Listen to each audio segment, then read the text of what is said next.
নাপিত চতুরীলাল চুলদাড়ি কেটে তার একার সংসার যা হোক করে চলত, কিন্তু একসময় ক্রমেই তার কাজ কমতে থাকলো।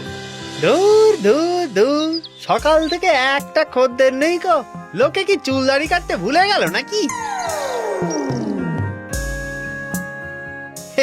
এই যে গণপতি দাদা, আসুন আসুন আসুন আসুন। এই চুল কাটবেন না দাড়ি? না হে, বাবরির চুল রাখবো ভাবছি, চলি। কি মুশকিল, এভাবে চললে তো পেট চালানোই দায় হয়ে যাবে। ধুর ধুর ধুর, ঘেন্না ধরে গেল জীবনে। এভাবে চলতে চলতে একদিন হতাশ হয়ে চতুরীলাল তার কুঁড়ে ঘর ছেড়ে বেরিয়ে পড়ে পথে। রোজগার করতে না পারলে এবার সব ছেড়ে দিয়ে সন্ন্যাস নিতে হবে। চুল দাড়ি নখ কাটবে গো। এই যে বাছা, আমার চুলটা একটু ছোট ছোট করে কেটে দাও তো। ওই তো একজন ডেকেছে। আসেন আসেন আসেন।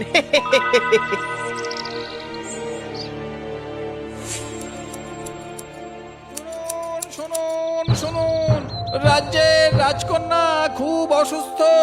যে তাকে সুস্থ করতে পারবে তাকে রাজামশাই যথাযোগ্য পুরস্কার দেবে। রাজকন্যার সঙ্গে তার বিবাহ দেয়া হবে। হ্যাঁ, রাজকন্যার সাথে বিবাহ? হ্যাঁ তো, তুমি জানো না বুঝি?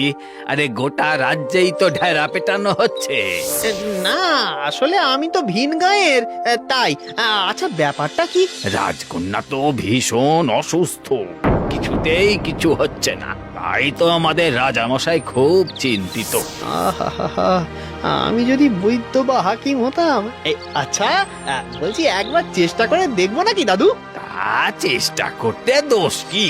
তবে হ্যাঁ, সুস্থ করতে না পারলে কিন্তু রাজামশাই গর্দান নেবে। তা কোন দিকে রাজবাড়ি? ওই যে সামনের ভাতুড়ির জঙ্গল পেরিয়ে ওই পারে গেলে বেশ খানিকটা হাঁটতে হবে, তবে দেখতে পাবে। কই দেখি দেখি, তোমার আয়নাখানা দেখাও দেখি এখন।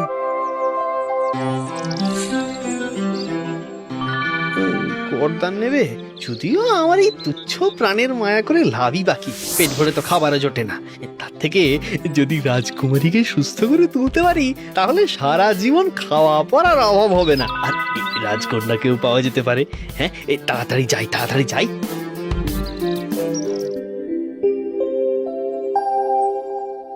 ওদিকে রাজকুমারী সারাদিন নিজের ঘরে শুয়ে থাকে, কোনো খাবারই সে মুখে দেয় না।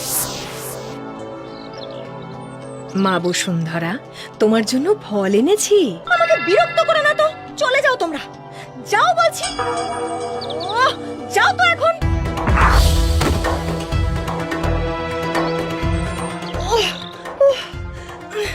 কি ভীষণ জোর ওর গায়ে। খাওয়া দাওয়া না করেও গায়ে এত জোর। এদিকে রাজ্যে রোজই বন্যজন্তুর আক্রমণে ঘোড়া, হাতি সব মারা যাচ্ছে। কি যে হচ্ছে! সিদ্ধান্ত যখন নিয়েই ফেলেছি, তখন একবার গিয়েই দেখি, তারপর না হয় দেখা যাবে। এদিকে রাত হলেই নিশ্চিন্তে বেরিয়ে পড়ে রাজকুমারী।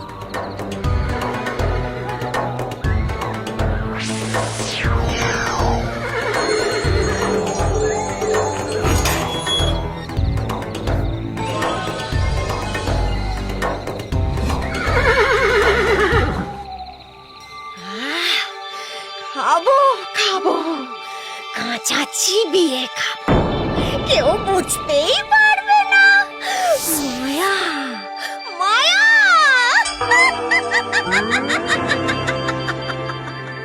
বাপরে, কি গভীর জঙ্গল! না না, রাতে জঙ্গলে ঢোকাটা একদম উচিত হয়নি। নে চতুরীলাল, এবার তোর ইহজন্ম এখানেই শেষ। মনে হচ্ছে বাঘের পেটেই যাবি। হ্যাঁ, এই কে কাঁদে? এ তো কোনো মেয়ের গলা বলে মনে হচ্ছে। এই, কে কাঁদছো? কোথায় কাঁদছো?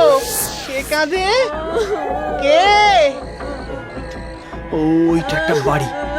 কান্নাটা মনে হচ্ছে ওখান থেকেই আসছে। বোধহয় কেউ বিপদে পড়েছে। চতুরীলাল